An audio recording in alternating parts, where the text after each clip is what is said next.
Okay, TBH Labs နဲ့ကြိုဆိုပါရစေ။ပုံမှန်အားဖြင့်ကျွန်တော် curve display ဆိုတာ flagship phone တွေမှာပဲပါတယ်ပြီးတော့ premium လဲဆန်တယ်လက်ထဲမှာကင်လို့ကောင်းတယ်တခုတော့ရှိတယ်ပြုတ်ကြမယ်ဆိုလို့ရှိရင်ထိခိုက်လွယ်တာတို့လက်နဲ့သွားပြီးတော့ထိမိနေတာမျိုးလေးရှိတယ်ဒီနေ့ showcase လုပ်ပေးမဲ့ Honor X9a ဆိုတဲ့ကောင်ကကြတော့ထူးဆန်းတယ်ဗျ။သူက mid range ဒါပေမဲ့ထူးဆန်း curve screen ကို mid range phone တစ်လုံးအနေနဲ့ဦးစားပေးပြီးတော့ပွဲထုတ်ထားတာပြီးတော့ခုနကတော့ကျွန်တော်ပြောထားတဲ့အားနည်းချက်တွေကိုလည်းအကောင်းဆုံးဖြည့်ရှင်းပေးထားနိုင်တယ်ပြီးတော့ဘာတွေထပ်ပြီးတော့ထူးခြားအောင်မလဲတစ်ချက်ကြည့်လိုက်အောင်ဆိုတော့ဒီဖုန်းရဲ့အဓိက selling point ဖြစ်တဲ့ display ကနေပဲစပြောမယ်ပေါ့နော်သူ့မှာ 6.67 inches ရှိတဲ့ 1080p OLED curve display ကိုသုံးထားတယ်အပေါ်အောက်ရောဘေးဘက်တွေရော bezel တွေကပါတယ် curve ကလည်းသူက45 degree လောက်အထိခုံးပေးထားတယ်ပြီးတော့ 120Hz refresh rate အပြင် 300Hz touch sampling rate ပါရမယ်ထူးခြားချက်ကတော့သူ့မှာသုံးထားတဲ့ display ကရေးလဲမာတယ် Huawei ရဲ့ flagship ပေါ့နော် Mate 50 Pro ကျွန်တော်မကြာခင်က review လုပ်ထားတဲ့ကောင်အဲ့ကောင်မှာပါတဲ့ Kunlun glass ဆိုတဲ့ကောင်ရှိတယ်အဲ့ကောင်ထက်တောင်ပိုမာတယ်လို့ Honor ပြောတယ်ဟုတ်မဟုတ်ကတော့ကျွန်တော်လည်းမသိဘူးကျွန်တော်တို့လည်း drop test မလုပ်ထားတော့လေ super reinforced glass ကိုသုံးထားတာဖြစ်တဲ့အတွက်ပြုတ်ကျတာတွေပေါ့နော် drop resistant တွေမှာတခြားဖုန်းတွေထက်ပိုပြီးတော့ခံနိုင်ရှိတယ်လို့ပြောတယ်နောက်တစ်ချက်က software မှာလည်း curve display တွေကိုလက်နဲ့ဖိမိနေတာကိုကာကွယ်ပေးနိုင်မဲ့ anti mistouch algorithm တွေပါထည့်ပေးထားတယ်ဆိုတော့ကိုကတကယ်ထိချင်တာမဟုတ်ဘဲနဲ့ accidental ထိမိတာမျိုးကိုအထိုက်အလျောက်ကာကွယ်ပေးနိုင်တယ်ဒါမျိုးတွေက curve display တွေပါတဲ့ flagship ဖုန်းတွေမှာပါနေကြဆိုပေမဲ့ mid range ဖုန်းတစ်လုံးကို curve display ထည့်ထားပြီးတော့ software ဘက်မှာပါဒီလောက်ထိ view စိုက်နေတာဒါပထမဆုံးတွေ့ဘူးတာပဲ Mi CV series တွေနဲ့တော့နည်းနည်းဆင်တူတယ်ဆိုပေမဲ့ဒီကောင်ရဲ့ glass ကပိုမာတယ် software ဘက်မှာလည်းပို့ပြီးတော့ polish ဖြစ်တယ်လို့ခံစားရတယ်ကျန်တဲ့ color reproduction တွေ contrast brightness တွေ viewing angle တွေဒီ display ကတော်တော်လေးကောင်းတယ်လို့ပြောလို့ရတယ်တော်တော်လေးကောင်းတယ်ဆိုတာလေ flagship level တော့မဟုတ်ဘူးပေါ့ဒါပေမဲ့ဒီဈေးဝန်းကျင်တခြားဖုန်းတွေရဲ့ display တွေမှာဆိုရင် above average လောက်ရှိတယ်ပြီးတော့နော် always on display လည်းပါတယ် under display fingerprint လည်းပါတယ်ဆိုတော့ side mounted ကိုမကြိုက်တဲ့သူတွေအတွက်ကဒီဈေးမှာရွေးချင်စရာလေးပေါ့နော် curve display နဲ့ 7.9mm အထူပဲရှိတဲ့ body ကဒီဖုန်းတစ်လုံးကိုရုပ်တရက်ကြည့်လိုက်မယ်ဆိုရင် flagship ဖုန်းတစ်လုံးလို့ထင်ရနိုင်တယ်အောက်က bezel တွေကလည်းအရင်မထူဘူးဆိုတာတော်တော်သဘောကျစရာ glass back aluminum frame သူ့ရဲ့ glass back မှာ texture လေးတွေထည့်ပေးထားတယ်ဆိုတော့လက်ရအရင်ကြီးမထင်ဘူးအနောက်ဘက်က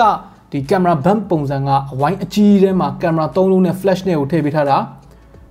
ဖုန်းတစ်ခုလုံးကတော်တော်လေးပါပေမဲ့ camera bump ကကြီးပဲသူက 1mm လောက်ထူတယ်ဒါပေမဲ့သူ့ရဲ့ cut out ကအကြီးဖြစ်တဲ့အတွက်ဆို web ပေါ်တင်ထားလိုက်လို့ရှိရင်ဒီလိုလှုပ်စီဖြစ်နေတာမျိုးမရှိဘူး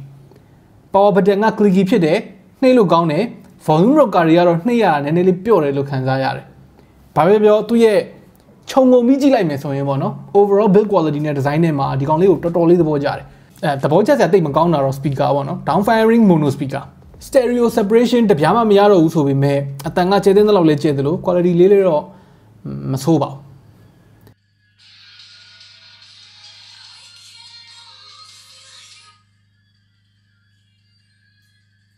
performance အတွက်ကြတော့ Snapdragon 695ကိုသုံးနေတာ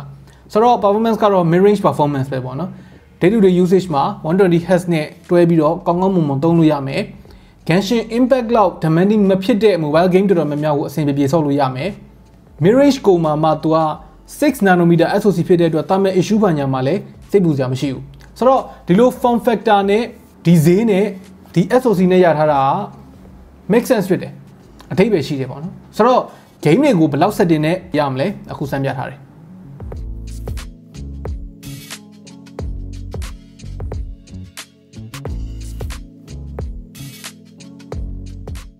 ပြီးတော့ဒီကောင် Honor ဖြစ်တဲ့အတွက် Google လည်း built-in ပါပြီးသားပဲ Huawei နဲ့မဆိုင်တော့ဘူးဆိုတော့လေ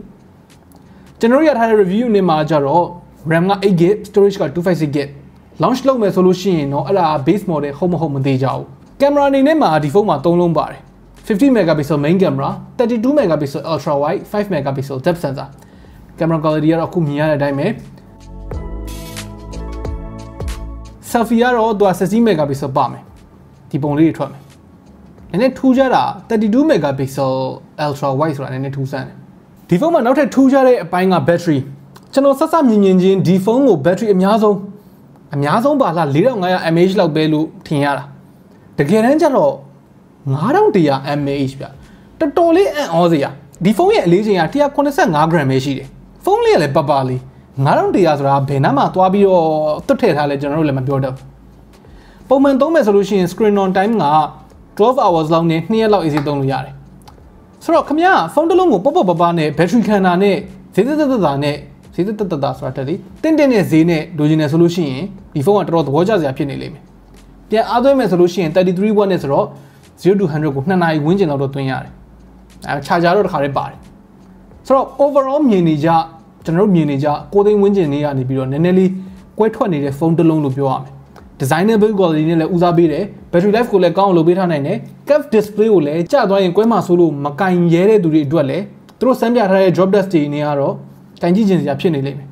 ကျွန်တော်တို့တစ်ခါလာလဲ price to performance တစ်ခါလာလဲ price to performance ဆိုတာတွေကနေပြီးတော့ဒီလိုမျိုးလေးကွဲထွက်ပြီးတော့ဒီလိုမျိုးပုံစံအသစ်လေးတွေကိုမျှော်နေမိတာပဲခင်ဗျားတို့ရောဒီပုံစံလေးကိုသဘောကျလား personally ဝယ်သုံးပြလိုက်မယ်လို့ထင်လားဒါမှမဟုတ်ဒီဈေးမှာတခြားဘယ်ဖုန်းကို